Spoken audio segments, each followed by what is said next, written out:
नमस्कार दोस्तों, स्वागत है आपका हमारे हॉरर पॉडकास्ट में। आप देख रहे हैं डर का साया सत्यम के साथ। अगर आपको हॉरर स्टोरीज सुनना पसंद है तो चैनल को सब्सक्राइब ज़रूर कर लें। आज मैं आप सभी को एक सत्य घटना के बारे में बताने जा रहा हूँ। ये घटना बेहद खौफनाक है। यदि आपका दिल कमज़ोर है तो कृपया करके कहानी को सुनना बंद कर। तो चलिए बढ़ते हैं कहानी की ओर। ये कहानी मेरे दोस्त के पिता की है। मेरे दोस्त के पिता राजू सिंह बैंक में एक कर्मचारी थे। वह भूत प्रेत जैसी आत्माओं का बहुत मजाक उड़ाते थे। वो कहते थे कि शैतानी शक्तियों जैसी कोई चीज़ नहीं होती, और चाहे रात हो या दिन, जंगल हो शमशान या कोई कब्रिस्तान हो, वह जानबूझकर उन जगहों पर घूमा करते थे और बोलते थे कि अगर कोई आत्मा होती तो हमको परेशान ज़रूर करती। चाहे साधु हो या फिर चाहे कोई मौलवी हो, उन लोगों की बातों का बहुत मजाक उड़ाते थे और उन्हें अभी तक कुछ नहीं हुआ था। एक दिन वह दोपहर के समय अपनी साइकिल पर अकेले बैंक जा रहे थे। तभी उनको एक चौराहे पर नींबू, पेड़ा, फूल और एक लाल कपड़ा रखा हुआ दिखाई दिया, जिसके चारों ओर हल्दी का एक घेरा बना हुआ था। और वह सोच में पड़ गए कि दोपहर में यहाँ पर ये सब किसने रख दिया। और वह मस्ती के मूड में साइकिल से नीचे उतरे और हल्दी से बने हुए घेरे के अंदर से नींबू, लाल कपड़ा और मिठाई भी उठा ली और साइकिल पर बैठकर हंसते हुए बैंक की ओर चले गए। वहां पहुंचकर काम करने में व्यस्त हो गए। तभी उन्हें भूख लगी और वह नाश्ता मंगाकर खाने लगे।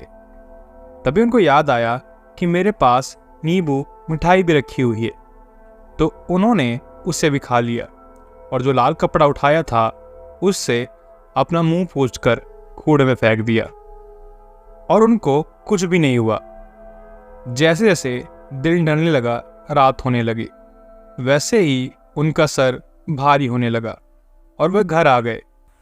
रात में 12 बजते ही वह जोर जोर से कभी हंसते तो कभी जोर जोर से रोने लगते, और यहाँ तक कि वह अपने कपड़े फाड़ देते थे या फिर अपने आप को कैंची या चाकू से चाहे गला चाहे हाथ भी काटने लगते। दिन बीतते गए लेकिन उनकी हालत में कोई सुधार नहीं हुआ। उन्होंने काम पर जाना भी छोड़ दिया। उनकी हालत दिन पर दिन बदतर होने लगी। एक दिन तो वो इतना हद कर दिए कि अपने गले में फांसी का फंदा लगाकर खड़े हो गए। तब उनकी पत्नी ने उन्हें देख लिया और बड़ी मुश्किल से उन्हें छुड़ाया और उनसे पूछने लगी, अरे आपको क्या हो गया है जो आप ऐसी हरकतें करने लगे हैं? इस बात पर वह कुछ भी नहीं बोले, जैसे कोई पागल कोई बात सुन रहा हो।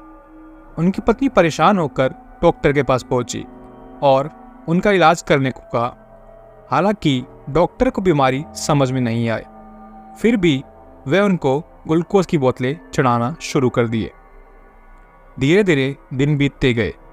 राजू सिंह की तबीयत मानो कैंसर के मरीज से भी बदतर हो गई। उनकी हालत खराब होती गई। उन्होंने खाना पीना भी छोड़ दिया था। शरीर सूख के कंकाल जैसा हो गया था। शरीर की सारी हड्डियां साफ साफ दिखाई देने लगी थी। अब उनकी हालत इस प्रकार थी कि वे सही से उठ बैठ भी नहीं पाते थे। तभी किसी ने उनकी पत्नी को सुझाव दिया, एक बार इन्हें अघोरी बाबा के पास ले जाइए। इनकी हालत देखने से लगता है कि इनके ऊपर कोई ऊपरी हवा लगी है। तब उनकी पत्नी ने उन्हें एक अघोरी बाबा को दिखाया और अघोरी को राजू सिंह की हालत देखकर सारी बात समझ में आ गई। उन्होंने कहा कि इन्होंने चौराहे पर पड़े सामान को उठा लिया था, ये उसी का नतीजा है।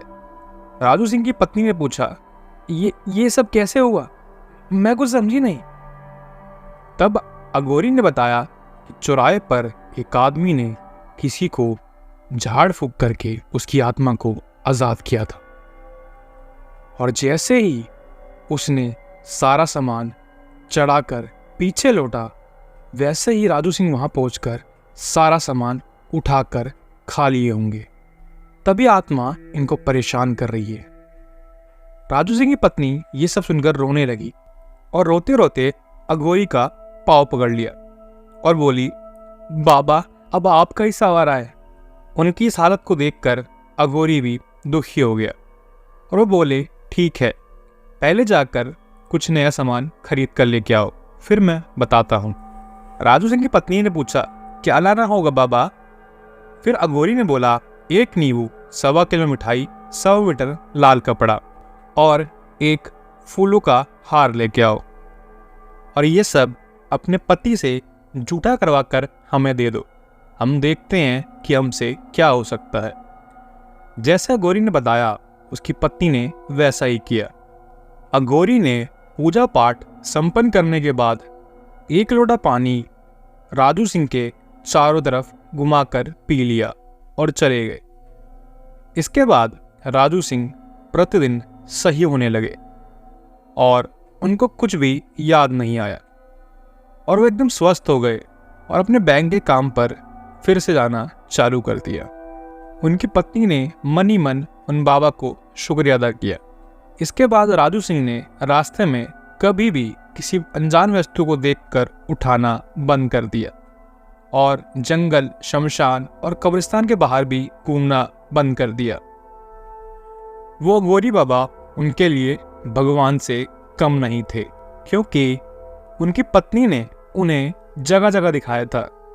कई जगह इलाज करवाया, बहुत सारी दवाइयाँ खिलवाई, कई लोगों को दिखाया, लेकिन कोई फर्क नहीं पड़ा। लेकिन उन बाबा की वजह से आज राजू सिंह भले चंगे हैं और अपनी जिंदगी व्यतीत कर रहे हैं। तो दोस्तों, ये थी आज की कहानी। अगर आपको कहानी अच्छी लगी तो वीडियो को एक लाइक ज़रूर कर दे और हमें अपनी राय कमेंट में ज़रूर बताएं। आज के लिए धन्यवाद। मिलते हैं आपको अगली कहानी के साथ।